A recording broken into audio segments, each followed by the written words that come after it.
लग्नानंतर होईलच प्रेम मालिकेच्या पुढील भागात जीवा सगळ्यांना सांगतो की नंदिनी मला वेळेत हॉस्पिटलला घेऊन गेली, ते सुद्धा स्वतः रिक्षा चालवून. तर आता इकडे धनंजय तिच्यावर रागवतच म्हणते की तुला रिक्षा चालवता येते का? त्यावर नंदिनी म्हणते की जर सावित्री मेलेल्या सत्यवानाचे प्राण वापस आणू शकते तर ही नंदिनी सुद्धा जीवासाठी काहीही करू शकते.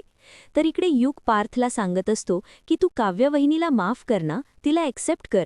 तेव्हा पार्थ म्हणते की उद्या इथे जीवा परत येईल आणि या दोघांना बघून माझ्या डोक्यात पुन्हा तेच फिरणार आहे. जीवा आणि काव्या दोघे माझ्यासमोर आल्यानंतर 16 डिसेंबरचा तो क्षण मला आठवत असतो.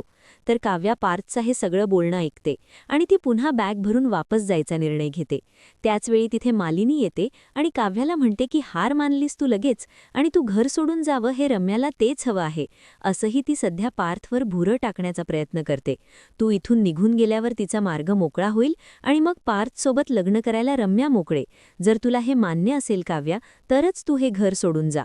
तर आता काव्या काय निर्णय घेणार पाहणं रंजक राहील.